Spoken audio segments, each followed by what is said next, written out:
Hello and welcome to, or back to the channel. Today I'm going to be showing you how to change the rear diff and the gearbox oil on this R1150GS.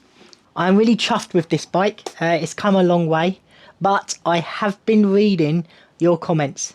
If you've been following the story from the beginning, you will know everything that's going on with this bike, what has been done and what hasn't been done and what should be done. And in the comments, some of you guys have been telling me to do some things. I was like, nah, I just want to get it on the road. But do you know what? Since you guys are asking, I am going to do it for you. Not in this video, but there will be more videos coming up. And what I will be doing is some little extra maintenance bits. I'm going to be greasing up all of the pivot bearings on this. I will be also pulling out the prop shaft. I'll be greasing that up, inspecting it and everything. You guys have suggested that. Some of you have also mentioned about the hall sensor, the hall sensor. I'm going to wait on that. It's just a tiny bit pricey for me, and the bike seems to be running great. If it goes, it goes, and I'll have to deal with it then. I'll also be adjusting and changing the alternator belt on this as well. What else have you guys mentioned off the top of my head?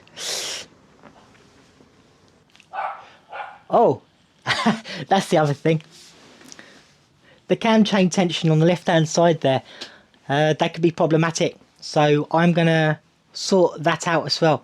If there's anything else that you have seen throughout the whole series that you think I should address and that's common that goes wrong with these, let me know. Drop it down in the comments. I do read every single comment. I will see whether it's something that I feel I should attend to at this stage of the project. So let's not drag this on any further and just get on with the video.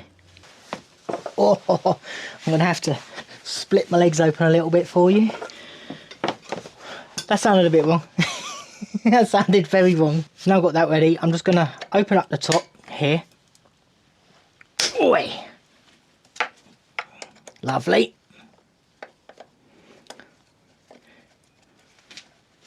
Because I just want to inspect how much oil's in there. Oh, yep, that seems full. The oil looks pretty good as well, so that's a bonus. Just going to pop that aside, and then there's one just underneath here, so I'm going to open this one and let it pour out.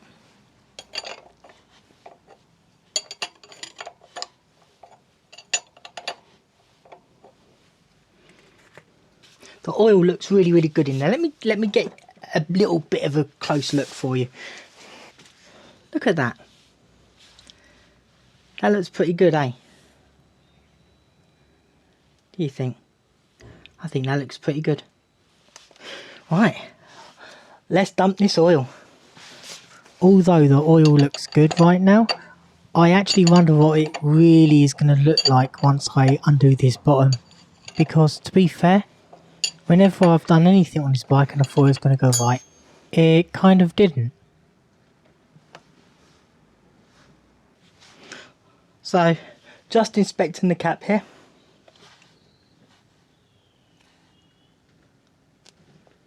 There's a little bit of swarf, but not too much.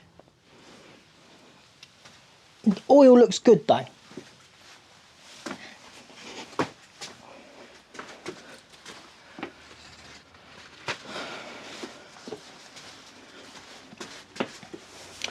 You know what I've gone and done, didn't you?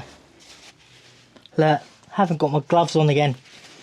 Ah, I need to literally wear a t-shirt or something that says just glove up. That'd be funny. Oh, that looked pretty good, to be honest. There's no actual, like, there's nothing bad or anything untoward. Yep, that's what I thought last time. Let's keep going. It looks pretty good and clean, doesn't it? Yeah. Okay. Right. So here I have got some new washers.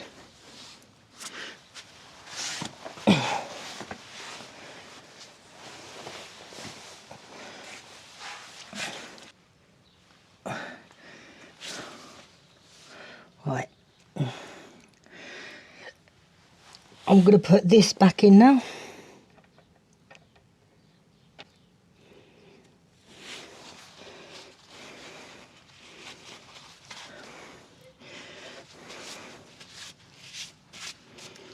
Ah, that's what I went to get up for, gloves. Oh dear. It seems so far that today I'm not fighting with the bike, but I'm fighting with myself. Oh, come on, Ben. Not a t-shirt. I'll get a sign written up. Something like this, glove up. Alright, let's get back on with it, Ben. Come on. Keep following this build and you'll see that I do something about me reminding myself to wear gloves. So I'm just putting the bottom bolt back in.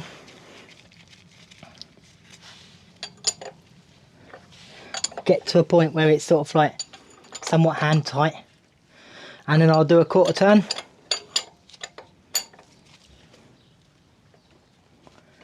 That's tight enough. And now I can feel the top. And the oil I'm putting in is this Kestrel Transmax Axle EPX 80W90. I find this is the best for this, and I'm just going to put it in the hole here. Now, how much you want to put in is so that basically it just reaches the bottom of this nut here. So, you know, the fluid just touches the bottom there. You can see on the inside that there's a little ledge, but it needs to be touching the bottom of this nut once it's fully screwed in. Anyway, let's go ahead and start filling this up. This rear diff really doesn't take a lot of oil, so just keep your eye on it. It does creep up on you pretty fast. Okay, that'll be enough. There you go. You can have a little look here. I'll get a little bit closer. There we are. You can see that it's literally level with the bottom of the threads there. That's as much as you want. You don't want any more or any less than that. I'm just going to turn the wheel a little bit. Get all that oil in the diff. Get it in all the teeth and everything. After spinning the back wheel, I'll wait a little bit to make sure that the level goes back to where it should be. Now put the cap in.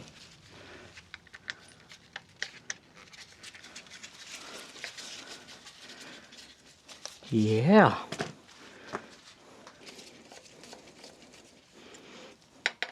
Tighten it up and then do a quarter turn. That's nice and tight. All finished. Clean up, clean up, clean up. Give it a kick clean. Okay, so now exactly the same process, but for the gearbox area. So I'm gonna move you guys so you get a better look. So the same process as the rear hub. I'm gonna undo the top one first.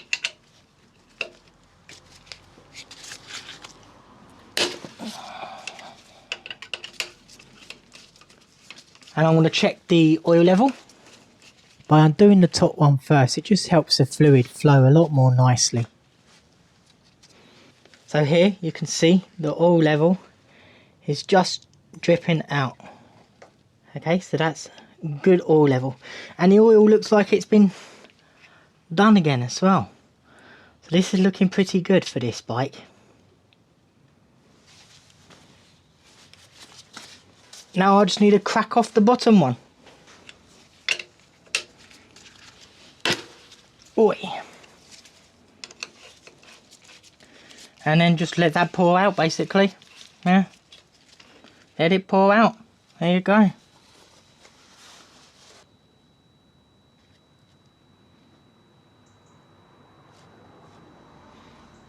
Looking at this oil, what do you say? That's recently been done, hasn't it? I got this here because I wanted to see, because when I saw it pouring I was like, that's not what I thought it'd be. This bike has been fighting with me just it seemed like there was very low maintenance on it, not cared for. And then I come across, I guess, the most important bits. It seems that the main maintenance of the engine and the running gear and everything has actually been taken care of. I wonder if the forks have also been done, which is very weird because nothing else on the bike had really been looked after. It's all just worn, but the main important bits look good, other than that rear brake that broke. That's weird. Okay, well, being that this is quite good oil, I'm going to put a new washer in.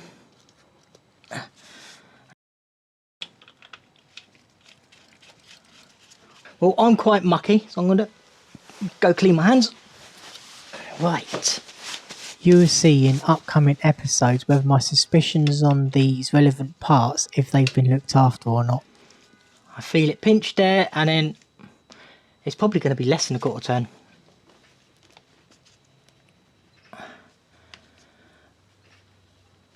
Yeah. Get the other washer, get it ready to put on in up here. Just give it a quick clean off. And let's fill it up with some fresh oil, even though that did look fresh. I'll show you, look. And yes, I did just make a mess all on my floor. So I'm basically filling this up until it starts dripping out of here a little bit. That's our level indicator. Okay, let's have a look at that. Yep, I would say that is up to the right level.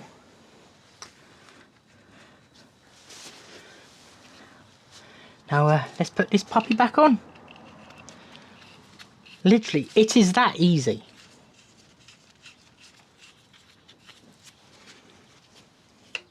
Just hold on in there is a bit more to this video. You may never know when something stupid happens.